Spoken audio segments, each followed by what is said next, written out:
This Hang On Air is live. Sigmund Bloom here. Matt Waldman and Cecil Lammy. It's got many things Broncos going on. Gene Bramwell has many things Gene Bramwell going on. So you get a big dose of me, Sigmund Bloom, and him down there, somewhere down there on your screen. Matt Waldman. Matt, well, first, before we jump in, I have to take a moment out to say I think we have 1 or 2 more days. footballguys.com/giveaway. And if you can hear the sound of my voice or you can see my receding hairline, then you should be entered in our giveaway. If you're a subscriber, if you're already on our email list, it doesn't matter. Okay. You go to footballguys.com/giveaway. First prize, you get to play in a league with 11 Football Guys staffers. If you win that league, $10,000, a spot on our staff, we fly you out to our staff retreat, and least importantly, you get a spot on the couch with Sigmund Bloom. So very exciting. Also giving away hundreds of DFS books, apps, subscriptions. I think there's also a handful of prizes where you get to play against David Dodds, the mega brain of footballguys.com. And if you beat him, you get $100. So wait a minute, you beat him and get $100, but you get 10,000 for beating all of us. Beating all of us, right? Really, it's much harder to beat David Dodds. Ask anybody who played poker in the mid 2000s. Footballguys.com/giveaway. Matt Waldman, NFL preseason week 1. We got a lot going on. And I guess before we touch on anything that's going on, I've got to ask you how, it's some of it is the excitement. We had 1 game last night. We have 7 games tonight, but also just starting to get a little bit of data, a little bit of live action, start to fill in some of our anticipation. How do you feel with this preseason week 1? And in general, what's the Matt Waldman guide to how seriously to take what we see in preseason? That's a great question. And I think that for me, how you look at preseason is that the training camp is practice, and think of it as performance. If you've ever done any performance in your life, whether it was community theater or whether you played in the band or you read poetry or whatever it is that you did, that you've had to be on stage, you know that the difference of being on stage and being in practice is a lot different. So practice is practice. You're going to screw up sometimes, but at the same time, once you start to get it mastered, you feel pretty good and feel confident. Then there's dress rehearsal, which is what preseason is. So in the dress rehearsal, you're going to get a little more pressure there because now you've got the uniforms on that you're going to be wearing for the real games. You got the crowd out there. The whole atmosphere is very much simulating what you're going to see out there. And then you have the real deal. And the real deal, as Ben Watson talked about, I remember I got a chance to interview him for a feature I did a couple of years ago for my old job. And I asked him about what it was like to go from the University of Georgia and Duke University to the New England Patriots. And he said the difference was so much so, because even at UGA, where football is like a Saturday religion, people dress up in their Sunday best to go out there, and the crazy tailgating of the SEC. He talked about the fact that when you get out there in the NFL on the first week and you realize that you're playing with grown men who are paying the bills with how they do, and what that means in terms of the tolerance for mistakes and the pressure that's on there. He said it was night and day different. And so when you hear someone like even Leonard Fournette say practicing, or OJ Howard saying practicing with the Buccaneers in training camp was like facing LSU every day. That should give you an idea. Alabama LSU is like the game of the year, has been the game of the year in college football in the regular season for several years. And that intensity is obviously there. So when you look at all of that, what I'm saying here is getting to the point of is that in practice, people make mistakes, fine, whatever. That just means they really aren't ready. That means that they still have work that they've got to do. Though there are some exceptions where some people are better in real life than they are in practice. So you got to look for that a little bit. For most of the time, they're not. Preseason, if they start doing things they're supposed to do in the games, then that should give you that steady drumbeat of what they do in the regular games. But seeing guys like Brock Osweiler screw up early, That's the same theme we've That's seen Brock all year. Osweiler. Yeah, he's great in practice. Brian Cushing's praising him last year to the heavens. The Browns are praising him. He gets on under the lights, and it's not the same story. D.D. Westbrook, watching him catch a long pass. Well, you may look at something like that and go, oh, well, that's great. Look at that speed. Well, wasn't a tough play. So when you start looking at broken plays or guys getting past people and showing their athletic ability, you should just be kind of saying, well, so what? That's what they do. That's how they got here on that level. Now, D.D. Westbrook can make T.Y. Hilton-like plays. So when we start seeing them doing that, then you should start paying attention. But then you start looking at guys like Mac Hollins, who, broke a long touchdown on an in route basically after Carson Wentz broke a couple of tackles against Green Bay earlier in the game, and he stiff-armed two people, worked past them up the sideline and scored. And that's Mac Hollins to a T. That's what he did at UNC. And when you start seeing players not slipping to the ground when they catch the ball, that the moment's not too big for them, as you always say, Christian McCaffrey running inside and outside zone and running gap plays with patience and doing all those things that we've seen them do at college. That shows that the game's not too big for them, that they're a good fit with what they're doing, and that they can process the game fast enough that all the little things that they got to think about, if they're doing it and they look like they did in college, that's a really good sign. So tonight, I suppose one of the storylines, and my answer to that question is rookies. It's very important because it's important not that we should take to heart everything that happens with every rookie, but when we look back on the rookies that have an impact in fantasy leagues, and even the first clue they were going to have a long-term impact in the NFL, it's that first camp. It's that first preseason. And then when they put them out there in that first preseason and the steady drumbeat, hats off to Cecil for that term, when that continues, then that means we should pay closer attention. It doesn't mean if they're terrible that they're going to be terrible. Cam Newton was terrible in his first preseason and then proceeded to help people win leagues in his rookie year in fantasy leagues at a time when people said rookie quarterbacks don't matter in fantasy. I think we're always looking at new coaches, not just for the schemes they install and how players are used, new coordinators even, but also the spirit of the team. And again, I'm going to go back to one of my biggest mistakes. It's really easy. People were asking me 2 or 3 times, Matt, I've gotten the question, what was your biggest mistake last year? It was mocking Exotic Smash Mouth. And that they actually executed that. They showed in practice, not in practice, but in the games, in practice, that Exotic Smash Mouth can have at its heart that old school mentality, but use a lot of moving parts and do some things to confound the defense and combine those two elements in a way that was very successful. I think it'll become more successful. New coaches, new schemes, new roles. We're watching those things just to get clues, just to find out what to pay closer attention to, not to do 180s, not to totally change our approach or what we thought about a player.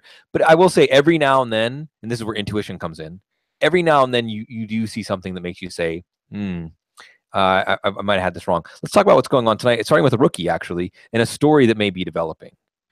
Because you have Mike Glennon, pick 6, and it was against Denver, all right. And then you have Mitchell Trubisky come out and go 9 for 9. Now 9 for 9 for 74 yards, and was it against the same players that Mike Glennon had trouble with? How would Trubisky have looked? But it's that opening line of the story, Matt. It's that opening line. Are you more interested now to watch the second Bears preseason game, the third Bears preseason game? Do you think how the preseason goes can alter how the Bears are going to approach this quarterback situation this year? Sadly, absolutely. And when I say sadly, it's because, I just saw Chris Brown, the great Chris Brown of Smart Football and The Ringer, talk about how that they said that their plan was for him to sit this year, not play at all, and that he felt that was the right plan. And I would agree with that.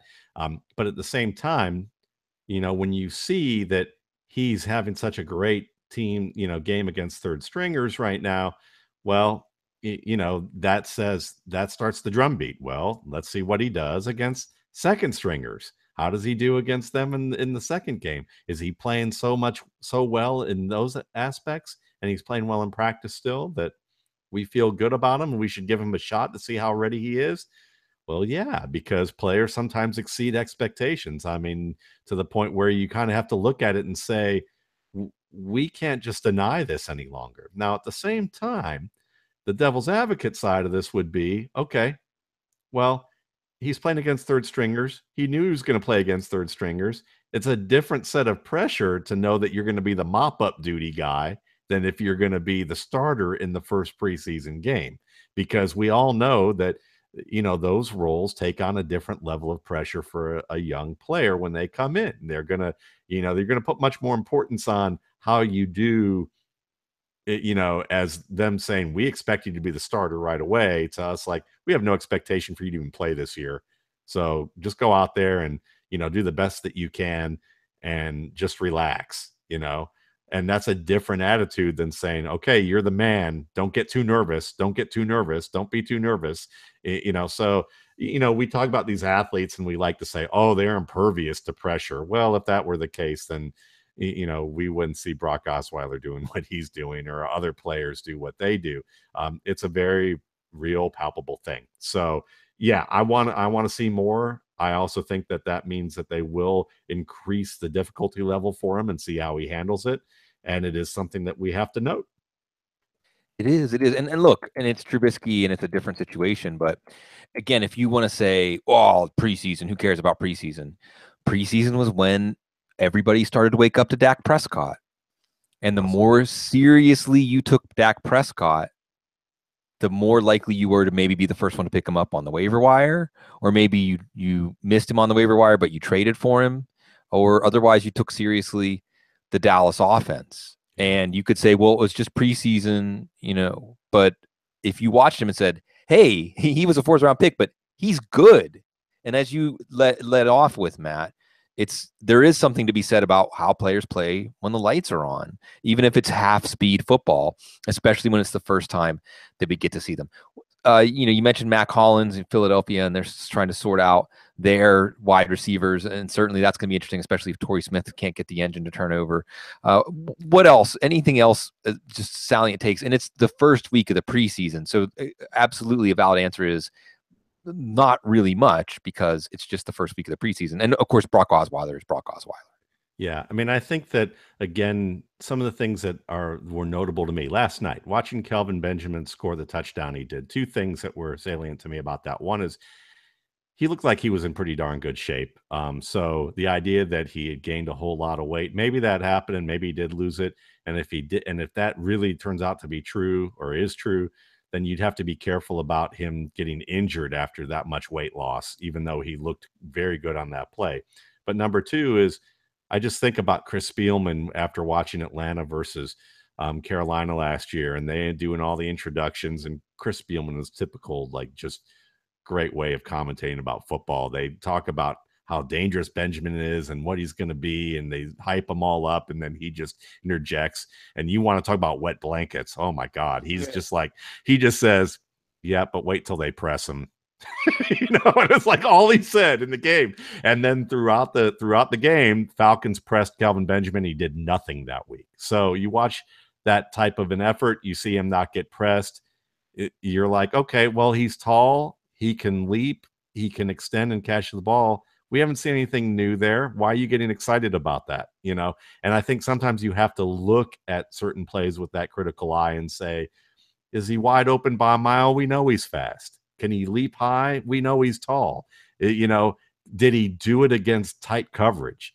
Did he block somebody of note? Did he break a tackle of note? Did he make a tough decision against a real obstacle? If those things happen, those are reasons to get excited. So guys like that, that's why Christian McCaffrey was exciting to me on that level. I think that Kerwin Williams continues to look good in terms of his decision making as a backup, that maybe he might hold off Chris Johnson or at least be a backup with Chris Johnson, so that if you're getting all excited about Chris Johnson as the handcuff to David Johnson, not so fast. That might not be a thing to be keeping in mind. Other things that I think were kind of interesting, Leonard Fournette. I mean, watching him run and seeing some of the holes that were getting open there. I mean, you can see what he does when the holes are clean.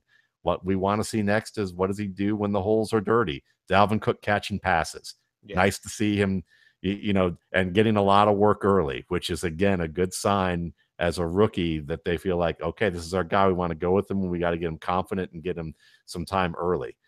Donta Foreman, you know, seeing some of his work again. It's just one thing. He played second and third teamers much of the night, but again, watching him and seeing, this is a very rich running back class. So those are things that kind of caught my eye so far. How about you? Yeah, well, one thing that I think stands out, and I don't want to, again, and if Cecil was here, he'd be putting his head in his hands, but Samaje Perine fumbled, and it wasn't a good fumble either. It wasn't a fumble that you're going to give him the benefit of the doubt on.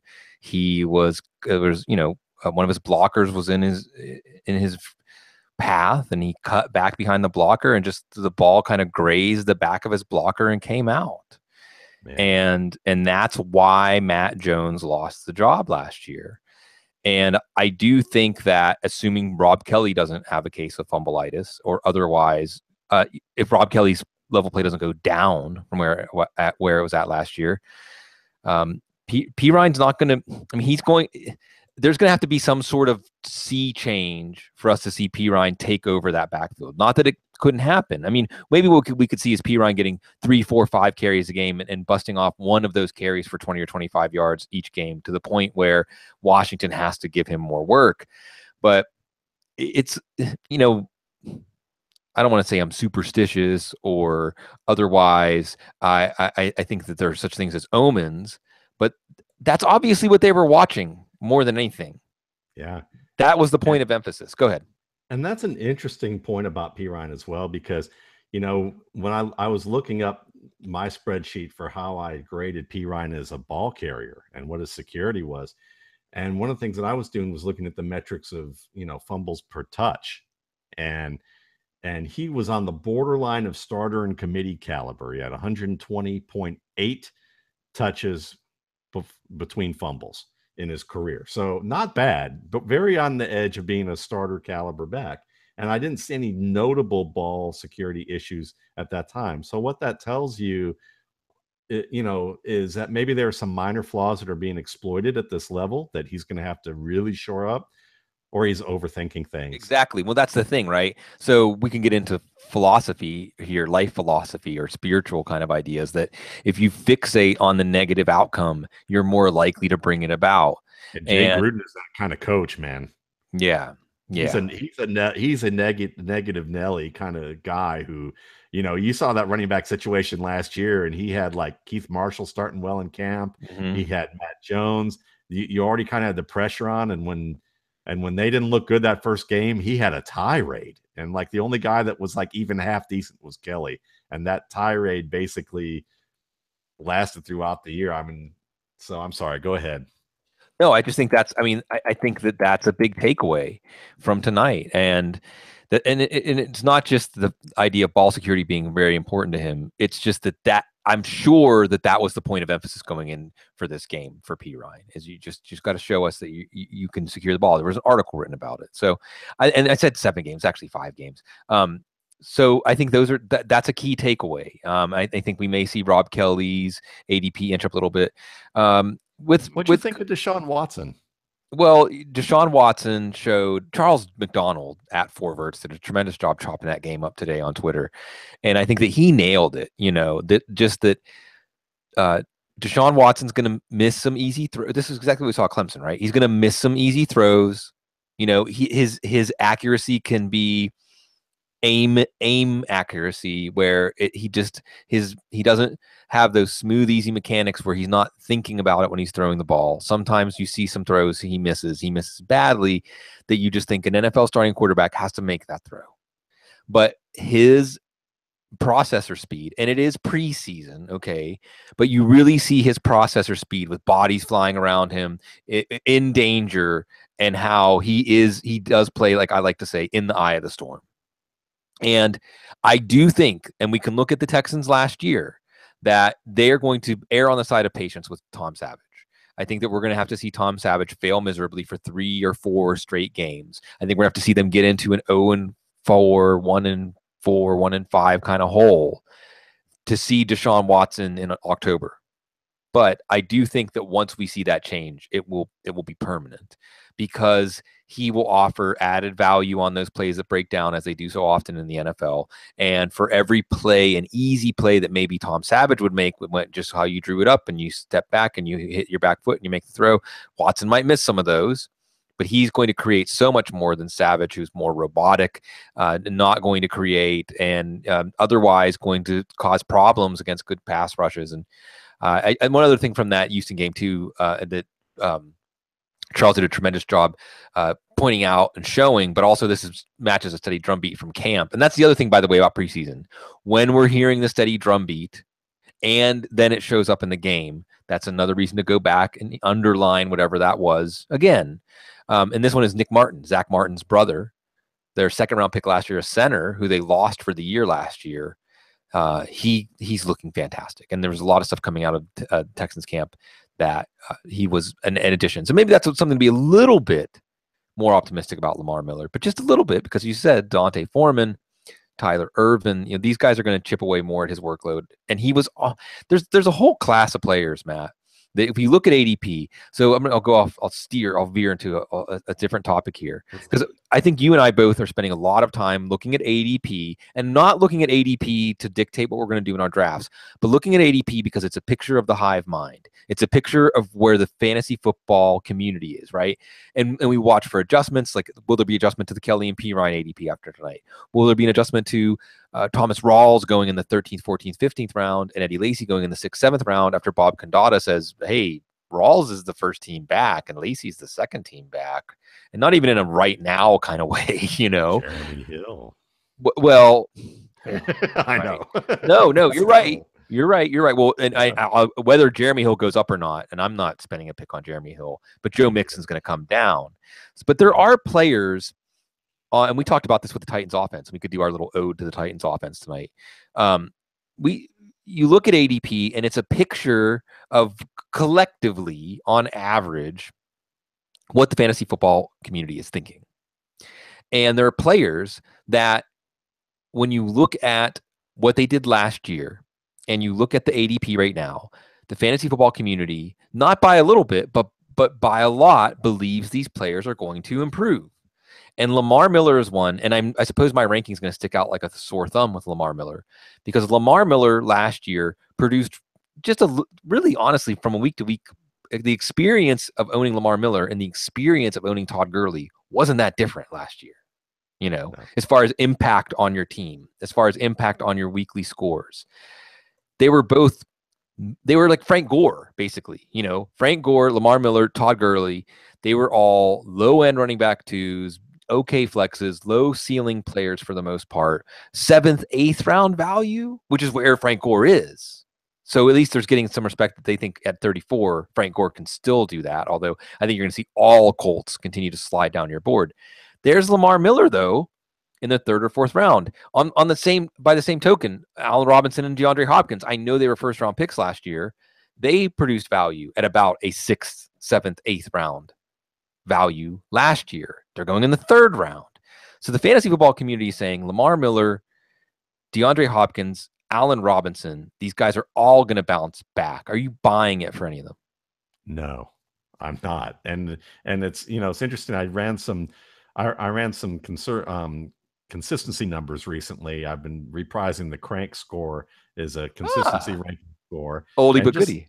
Yeah, an oldie but goodie. And just kind of the way I do it is a formula to just kind of look at one number to see how consistent they've been. And I have 2 kinds of Crank scores now. I call it original recipe and Crank 2, or new Crank. But the original recipe is really not factoring in injuries, but factoring in points per game a little bit on a higher level. It's a little more best ball friendly because it rewards guys who have big games and on that level. Lamar Miller was the 42nd player overall last year in that. So that does fit in with, he's a 4th round kind of player last year. That's how he kind of performed. Now, if you look at it from the new standpoint of like factoring in injuries and games played, a more conservative kind of outlook where you looking more week to week, he was a little higher on that list, but still kind of early fourth round type of player, 36th, 37th on the list. And when you look at Hopkins, he was around the same area, 47th overall on the best ball friendly style. And then he was, I believe, even lower. He was like 54th overall. So again, exactly what you're saying in terms of rounds. That's where you're seeing those guys. And I think to me that a lot of that's dictated by quarterback play.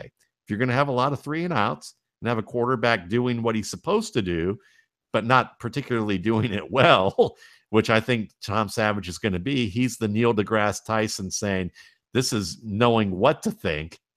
Well, knowing what to think doesn't always get you in situations where you're not accustomed to those situations, because you don't always know what to think there. So you're gonna have a lot of 3 and outs. The offense won't be as efficient, and the defense may get tired out because of all those 3 and outs, and they're not playing it to their optimum efficiency. At the same time, when you look at Deshaun Watson, who may not always know what to think, but he knows how to think. And that's the difference, because he's going to figure out the answer, and that's more of a morale booster for a defense, that they're going to be more in games. He's going to be able to improvise a little bit better. It also keeps the offense on the field a little bit more, even if he makes some mistakes that may get them off the field early. The team's going to feel overall that they have a shot. And I think right now with Tom Savage, it's going to take halfway through the year for them to go, all right, it's time to put Deshaun Watson in. And at that point, is the defense run down? Is it hurt? Is the offensive line banged up? What's going on here? Where's this team at? So I'm not as enthusiastic about all of those situations together. I think that, again, I think that Hopkins is overvalued. I think Miller's kind of slightly overvalued. And and What then about you don't Allen have a Robinson and second Blake receiver. Bortles? Are you buying it? Blake Bortles getting back to some, because, and I want to emphasize this. I say it every year, again and again and again and again, and you hit it. Quarterback play. When you're drafting a wide receiver and a tight end, you're drafting the quarterback too. When you're drafting the running back, you're drafting the offensive line. When you're drafting the quarterback, you're drafting the offensive line. Really, you're drafting the offensive line no matter who you're drafting. But the outcome of that pick is going to be based in part on the quality of the surrounding players. And obviously, Blake Bortles drug Allen Robinson's value down to the bottom of the ocean. And again, the fantasy football community is projecting it for it to bounce back, or just looking at the risk reward and saying, well, there's this much percentage chance he's going to be what he was last year, 6th, 7th, 8th round value. There's this much percentage chance he's going to be what he was 2 years ago, 1st round value, or fall somewhere in between. And that falls in the 3rd, maybe early 4th round. Are you buying it? I missed on Blake Bortles last year big time. I had no idea what he was doing in the offseason until after I drafted him in several leagues as a quarterback of note. And he was a decent garbage time guy, surprisingly, in some regards, but definitely a big disappointment. And definitely his teammates suffered with him, were dragged down through it. So when I hear Ben Voiland give practice reports of Blake Bortles staring down Allen Robinson and throwing pick sixes, I don't feel very good. But at the same time, that's one snapshot of his game, and I'm looking at the overall picture, and I am more optimistic that he will bounce back some, and I think that he's got the players to do it. So he's still going to make some dumb decisions, because that's what Blake Bortles does. He's still going to stare down guys. He's still going to have trouble reading certain types of coverages that he shouldn't have trouble with, but he does. But he's also going to be able to improvise. His mechanics seem to be back in order, and he's worked with Tom House all offseason. So when I think of the things that he's done to shore up the problems he had last year, I think he's done it. And the reaction that the team had of giving him that 5th-year extension, and Tom Coughlin doing that, yeah, I've got to look at that and say, Tom Coughlin came from that Parcells school of like, look, man, you stunk last year. Why am I going to give you anything? You're lucky you're even getting a shot to start this year. That's what I would have thought. So if he's seen the difference and feels like, okay, we'll give him an extra year, I think this guy can be good. He just needs a little bit of, he needs a little bit of tough old man love and some Werthers when he's good, when he's a good boy, then that's fine. And I think that that's why I'm going to give it a shot. So and again, this we never really talk about these things in a vacuum because it's Allen Robinson or, I mean, you can Yeah, pull it that's up and look at the ADP. It's but it's Allen Robinson or well, I think that you'd be lucky if it was Allen Robinson or Sammy Watkins, and I think that Sammy Watkins after tonight we can talk about Sammy Watkins. That's another one we can talk about. But just looking right now at the Football Guys aggregate sorter, he's 39th. So it's the going rate above him, it's Allen Robinson or Keenan Allen. Oh yeah, and you take Keenan Allen. I'm Right, taking right. Keenan Allen, even though, you can say good luck. He hasn't been You healthy in think there's 2 years. like a little bit too much negativity about Keenan Allen right now? Yes, because I mean those were kind of freakish issues, and he was Yeah. healthy all throughout his college career, Yeah, and or he's at still least young. played through it, even when he wasn't. Allen Robinson or Alshon Jeffrey. I'd actually take Allen Robinson in that case. Yeah, I probably would too. Allen Robinson or Jarvis Landry's easy. Um, and then actually, and so where he is, and then you get to Allen Robinson versus Devontae Adams, Allen Robinson versus Terrell Pryor, Michael Crabtree. What about Allen? So this one actually, this is near and dear to my heart. Allen Robinson, and these guys aren't this close in ADP, but they are on my board. Allen Robinson versus Tyreek Hill or Martavis Bryant, who I look at both of these guys as fourth, fifth round picks that can be second round level producers by the end of the year, and that's I guess why you're taking Allen Robinson too. So let's think of it as it's at the early fourth round. You can take one big hack, swing from the toes at wide receiver. Allen Robinson, Tyreek Hill, or Martavis Bryant. I would take Tyreek Hill and Martavis Bryant ahead of Allen Robinson Right, there, right. and it's odd to say that, but at the same time, it's the round, it's where he fell. If the expectation were of these players that Allen Robinson was going in the second round, and these guys were all second round picks, I might lean towards Robinson because he's done it before and I know what he's capable of doing. But the thing about Hill is that everyone, players, coaches, observers have all said he's making catches in tight coverage. He's making difficult plays. He's running good routes. He's improved as a route runner. He's the go-to guy. And I know that Andy Reid's smart enough to find ways to get his guys open. He's not unimaginative at the very least. When you can make it, Brian Westbrook, a guy who I'd say he's had a better career than Le'Veon Bell thus far as a pass catcher and runner, because of some of the creative things that Reid has done. You go look it up. That should be a credit to what Reid is able to do with his players. And then Bryant, I might go Allen Robinson, but it would be a tough call just because I love what Bryant does as a player. You just worry about how healthy he's going to be. Is he really ready to go? I think he is. Ben Roethlisberger said before camp he looked like the same old guy out there, before he had to stop practicing. And I doubt that, he hasn't been working out to get ready. I have to presume that he's still been working as hard as ever. Yeah, well, it sounds like his body matured, and hopefully that means his mind, his soul also matured during this time away from the game. But I tend to agree with you that if I'm looking for one something I think can really come through wide receiver, maybe my third wide receiver, maybe my second wide receiver, and I just did my wide receiver tiers today actually, and I put all of these guys in a tier, including Alshon Jeffrey for that matter.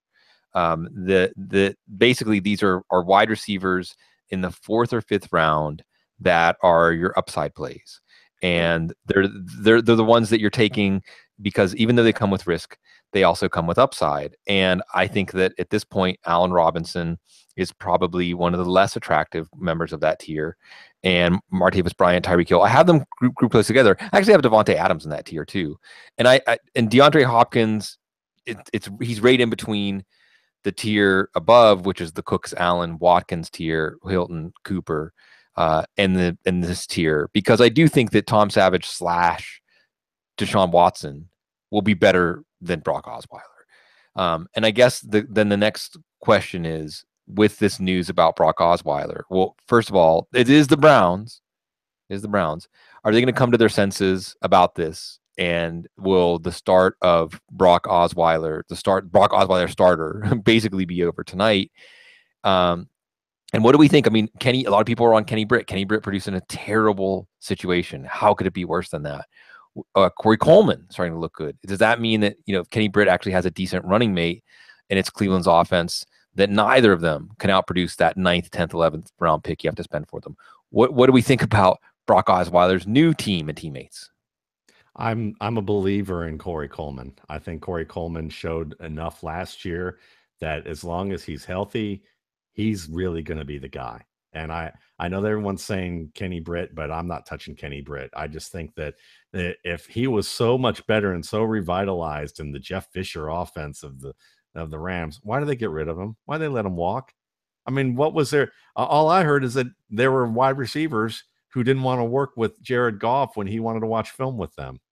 One of them is probably the highest paid, overpaid wide receiver in the NFL, who's a scat back in, wide receiver clothing, and Tavon Austin, who probably isn't going to be around very much longer after this year. They have an out with him. So when I look at Britt, I just think that he's been a tease for so long. And I came around on him when he first got to the team. And for 2 years, I was like, okay, this is the guy that I'm going to target late, and he'd flash it, but I don't think it's, he's learned his lessons about how not to like shoot amateur phone videos, and make them public. That's great. Good for you. But is he still like on the same page with his quarterback and willing work to be at the level of his physical ability? And I'd say the answer is no. And I'm tired of waiting for him to prove that. Whereas with Corey Coleman, we've seen the flashes of what he can do. And I think that he's probably the more viable play, whereas Britt's going to give you that up and down opportunity. And maybe he'll work out for you if you get a better deep ball thrower who's willing to stand in the pocket and take those hits. And that's DeShone Kizer. He's that guy. So for me, once Kizer comes into the play, then that may elevate the rest of this team. But they don't really want to do that just yet. I mean, and they're giving Osweiler that chance. I think by the middle of September, we'll know. Yeah, I think that Browns may be patient just to see if it's because, well, we want Kizer to season up a little bit. We want him to understand certain things. We don't want him to get killed. We don't want his confidence to get killed. And then if Brock Osweiler is just totally just screwing the pooch in the middle of the season, middle of first part of the season, yeah, they'll give him the hook. But I wouldn't be surprised. They'll give him one more chance. And if he does markedly better in week 2, then we've got him for at least 3 to 4 weeks. If he doesn't, yeah, they may go to Kizer. Week 1, Pittsburgh Steelers coming to Cleveland. So draft that Steelers defense. Everyone, Evan Silva and I talked about this on the couch last night. Get that Steelers defense. By the way, Mitchell Trubisky update, 13 for 15 now for 123 and a touchdown. And really the talk of Twitter tonight. And Louis Riddick, and Matt, I think we would agree that of football minds, voices out there that are in the media, Louis Riddick is one that we respect. Sure. That Louis Riddick is coming both from a great eye for the game and understanding of the game from time in it and time around it. So it's a marriage of he gets it when it comes to what his eye sees and what he understands about the game, but also he's been around the game long enough to understand how it works and puts those takes in context. Louis Riddick says, and at L Riddick ESPN, if you're not following him, you got to be following him. He says, every plan is a good plan until it isn't. Trubisky not sitting all year, no way. Yeah, and here's the other thing, though, that we'll look at it, because we have to remember what happens when teams game plan against him. Will he have that poise? We have to see. It was the same thing with Dak Prescott. We need to see a little bit of that drumbeat. Now, at the same time, now the pattern, the template for this as a fantasy owner, as you mentioned, Bloom. He may get to start that third game and look great. And then week 1, week 2, they throw some hybrid coverages at him and they zone blitz and they do some stuff.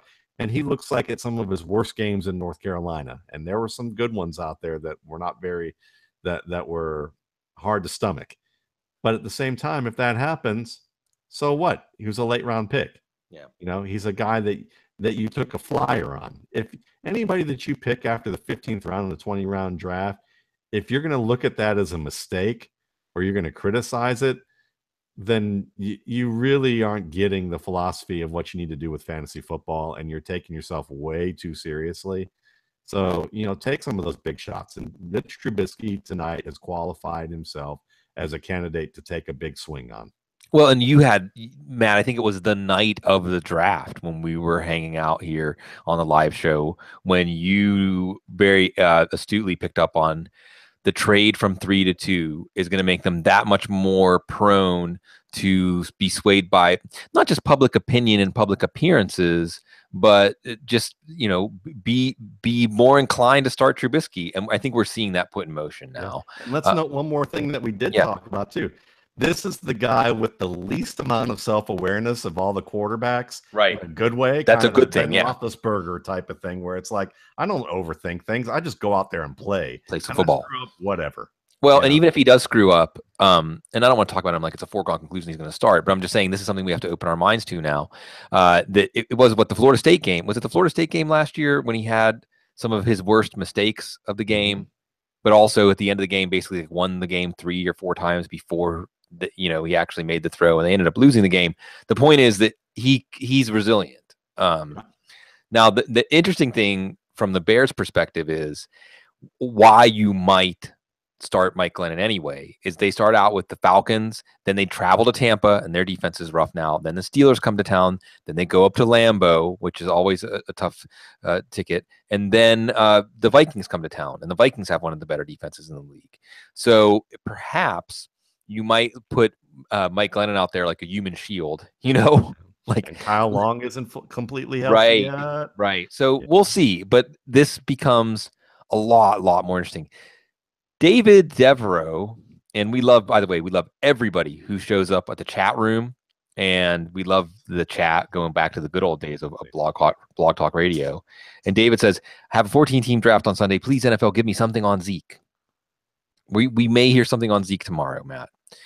Do you have your takes ready?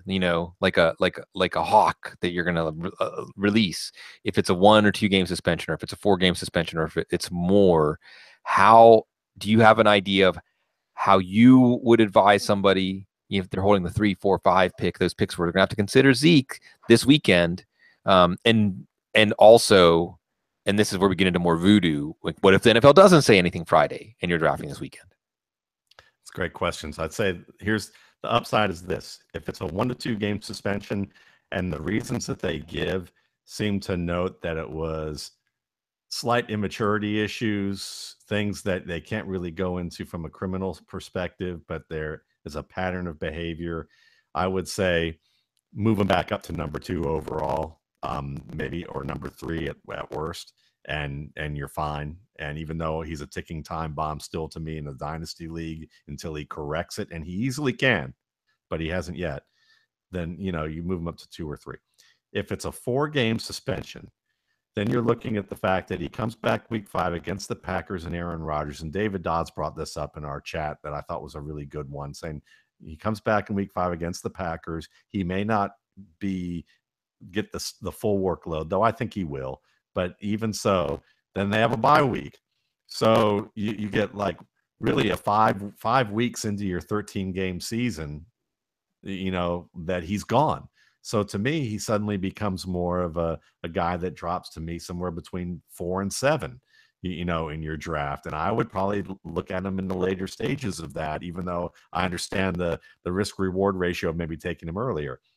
If it's a longer suspension than that, which I don't think it will be, but say it's a 6-game suspension, if it is, he's like a late 2nd, early 3rd round pick. But a late 2nd, early 3rd. But I think some people might say, like, I'm still using my 2nd or 3rd round pick to get like basically half of the fantasy regular season. Yes. Yeah. Yes. Look at the 2nd and 3rd round picks last year by ADP, and there are a lot of players that you go, well, heck, man, those guys belong to my Lamar Miller, right? Yeah, like I'd rather have 7 games of Zeke than 13 games of Leonard Fournette. The biggest mistake I made last year, biggest one, was in our Fessel Staff League. I think I lost 1 game in the regular season, 3. I lost 3 in the regular season in that year. But I picked Adrian Peterson last year. I could have had Le'Veon Bell. The guy who had Le'Veon Bell was Chase Stewart. Chase Stewart won the championship. What up, Chase? Yeah. Yep. You're still a Jets fan, and I'm so sorry. I'm so Yeah. sorry for that. Yeah. So let me ask you this, because again, like we're in general in the incubator. This is something I asked Evan last night at the end of the show, um, and we got just a few minutes. Well, actually, first let's talk about something else from tonight. Let's stay timely. Sammy Watkins. Sammy Watkins comes out. The nice thing here is he plays in the first preseason game. So they feel confident enough to play him in the first preseason game, and also they're giving us more data. They're giving us more to base our decisions on early in the preseason, even for those of you drafting this weekend. He goes out, he catches 4 passes.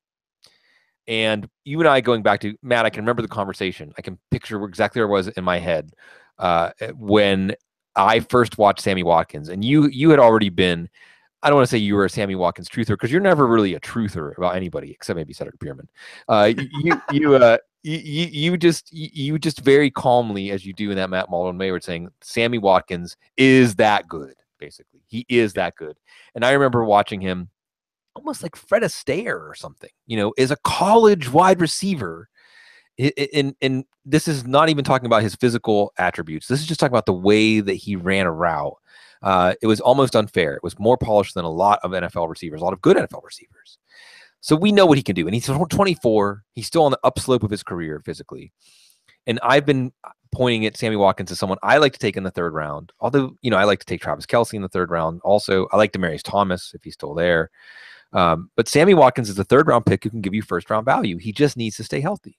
If he's healthy, every week we're projecting him in the top 7 to 10 receivers. A healthy Sammy Watkins, if we're projecting stats for fantasy football, is a top 10 wide receiver that week. Don't care who they're playing. Don't care who's covering him. If it's Tyrod Taylor, even if it's not Tyrod Taylor, even if it's TJ Yates, I might not shy away and put him lower than a number 12 or number 15 receiver for the week. Now we've seen him. He caught 4 passes.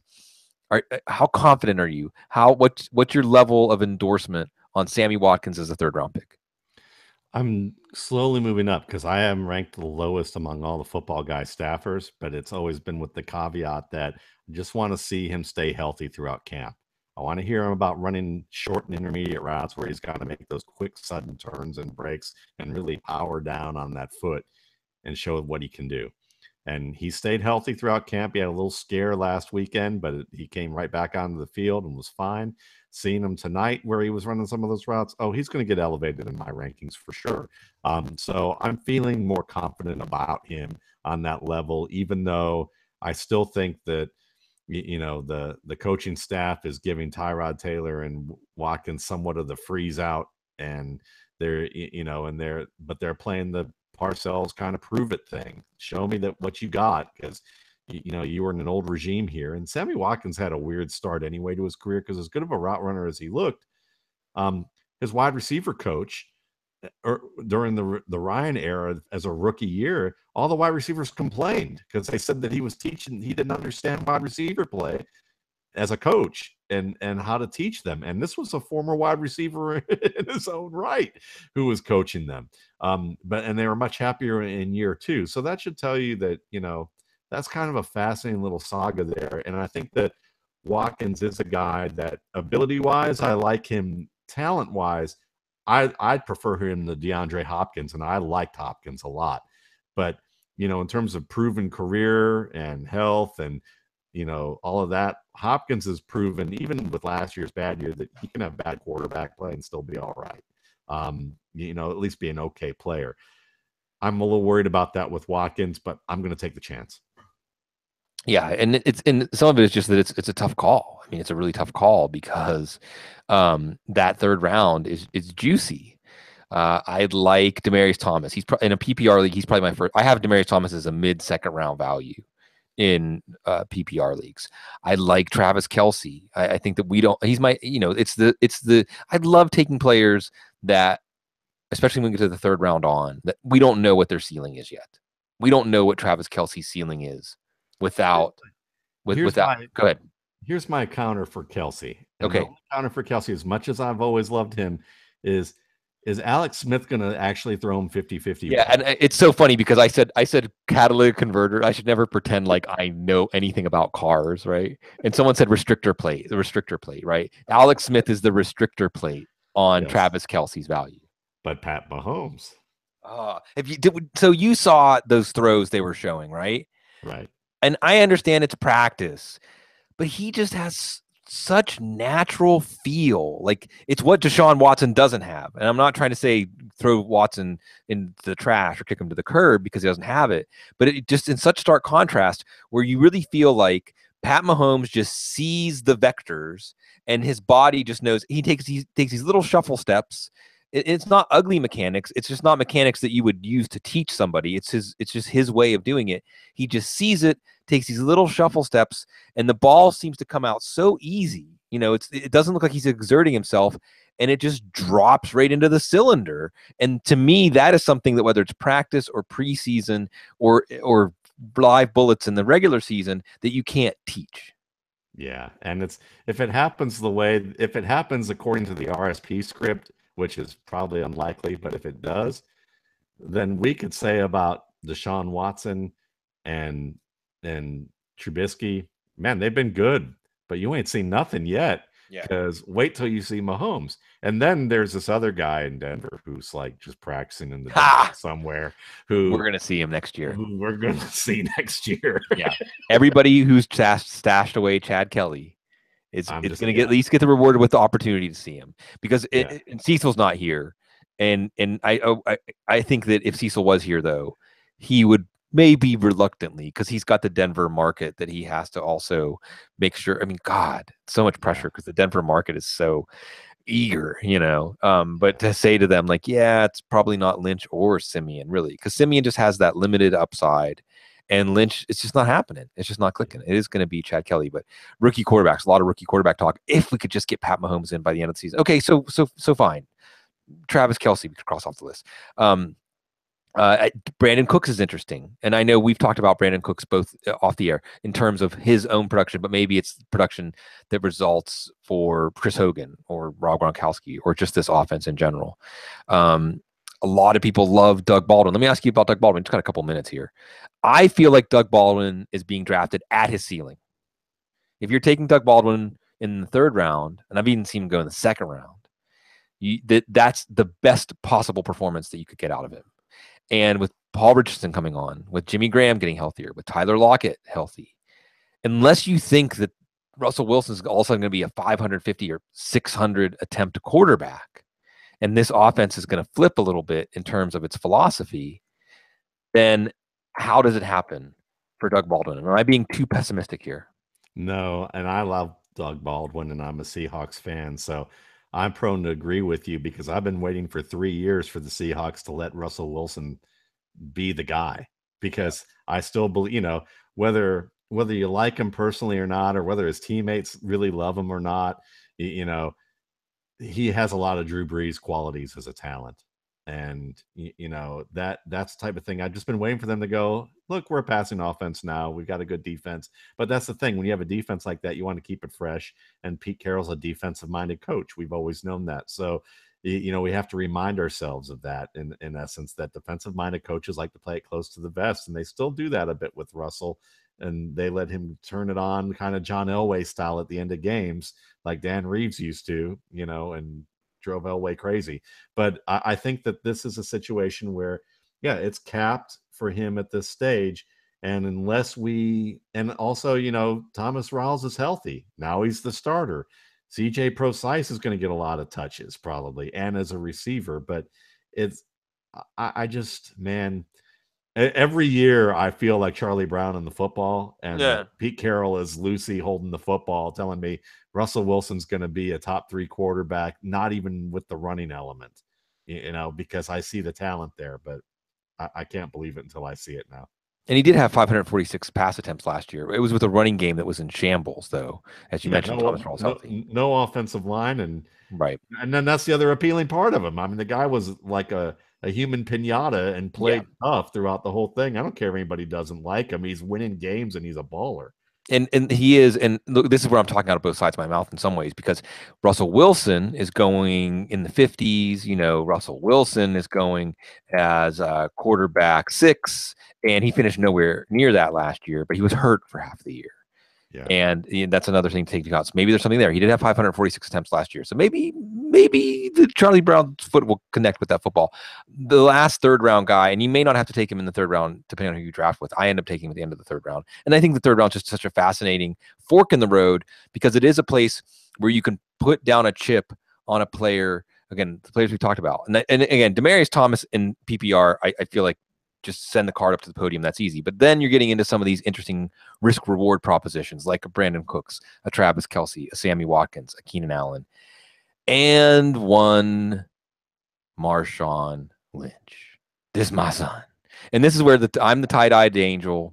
Or in what would I be wearing if I was in Oakland? I don't know, like a little angel with like silver and black and some sort of skull, maybe or a tie-dyed eye patch. Right, they do call it Oaksterdam, right? And I am the angel on your shoulder trying to tell you. And by the way, let me step back and say, one of the best. You and I don't want to make it about me. I almost felt like you wrote this with me in mind, but it's beautiful, and I can't believe it took until 2017 to do what you did, Matt.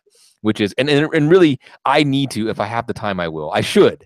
God, I should. I don't even know why I'm like thinking this out in the air. I need to write the counter to your Wet Blanket 100 and write the Pollyanna 100, and tell you why you should take these 100 players. But it's beautiful because it really highlights the washing machine that we're in fantasy football, because there's so much great information out there. There's so many angles that you can approach this. There's so many analysts that do a tremendous job articulating things with words, articulating things with pictures, and just making cases. And you did this such a fantastic job of counting down the top 100 players and just saying, this is why you shouldn't take him. And leaving you in a state, because Matt is persuasive and Matt knows his stuff, to say, well, I can't take anybody now. I'm just not going to say, welcome to my mind on draft day. Yeah. I'm not going to play fantasy football anymore because I don't want to take anybody. But I am going to be the little tie-dye angel about Marshawn Lynch this year. What are you going to be? I'm going to walk over across the neck of the guy who's sitting there with us on either shoulder and put my arm around you and look at him and go, what the bleep are you thinking not taking Marshawn Lynch? Because that's exactly how I feel. He was the one player I really had nothing about, because I know he's old. I had to have Joe Bryant pinch hit for me on this one and literally have him say, well, it's a trendy pick and, he's old. So I just think people are overvaluing him. Well, let me tell you something. Even if he winds up having Latavius Murray carry counts, Latavius Murray was a borderline running back one last year. And you really think that Marshawn Lynch, a better interior runner, is going to have fewer touchdowns, or at least fewer opportunities? He's still going to be within the range of 8 to 12 touchdowns, and that's enough to feel good about it.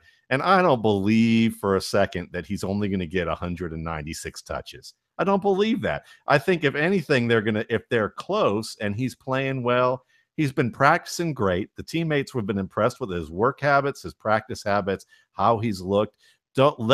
If I were you, I would show all your league mates him running around in soccer, in that soccer thing. Right. Looked like he was shuffling.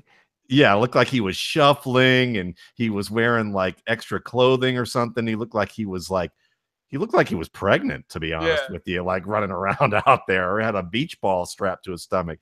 But then when you look at some of those May practice videos where he's running in like construction boots and army boots in the sand, doing the same drills as his trainer, footwork drills, and you see the bend that he has and how he's working out on his core and all the things that he needed to do. People are like, oh, well, he had some sort of spinal issue. They all have spinal issues at this stage of their career. I'm sorry to tell you this. And he's fine. I think, honestly, the fact that he's practicing every day, that he's working out hard, that he still flashes everything that they want to see in camp and they're impressed with him. This dude is going to ball behind that offensive line. I only had one dynasty draft where I could take a current player, and it was because basically you could pick a Devy guy. Yeah. And I needed a running back because my running backs all got hurt last year. So first round, I'm like, well, am I going to take Jamal Williams with a team that I need just one player to maybe contend? or am I going to take Marshawn Marshawn Lynch? Lynch. Yeah, There's no question. I just took him in the 6th pick of the 2nd round of our Football Guys Team Defense Dynasty League because of exactly what you describe. And and fantasy football is supposed to be fun. You're supposed to take your favorite players. That part's easy. Maybe I'm persuaded too I'm a much Marshawn there. Lynch. Oh God, Yes. yeah. They're, And I feel like Marshawn Lynch is saying, Oakland, this one's for you. And yeah. I want to be part of Me that. too. I Me want to too. be part of that. And because you know how much he loves Oakland. You know I how much became a Seahawks fan because of him. Yeah. When he got, I remember going on KJR Seattle with on a show when he got traded, and they said, "What do you think of this Marshawn Lynch?" And I thought, I'm about to become a Seahawks fan because it was the day they traded for him. I was like, I'm about to become a fan because this guy at Buffalo wasn't even used the way that he could be, and the fact that the Saints wanted him and the Packers wanted him at that time, and they couldn't get him over Seattle, that should tell you how much these two these two well-run organizations at that time really valued Marshawn Lynch as a player. Imagine the Packers with Aaron Rodgers and Marshawn Lynch. Imagine Drew Brees with Marshawn Lynch. That's why they got Adrian Peterson, is they're just like getting a whiff of a dream of having Marshawn Lynch. And I can't even believe I'm saying that now because those two guys were so good. Yeah, they We're came in going to miss together. those two guys. It is good. So I love it. So this means, first of all, that Marshawn Lynch is going to go down in flames because if Matt and I agree, then this is a sign to go running in the other direction. But we can go on and on. We will go on and on. Footballguys.com/giveaway for Cecil and Gene. For Matt Waldman, it's always a beautiful time to get to talk football with Matt Waldman. Also a beautiful time to get to talk to y'all. We love, it's a privilege to serve. We love our audience. We love interacting with you. We love getting to do this. And we love the NFL and 7 games. It was 7. 7 games tonight.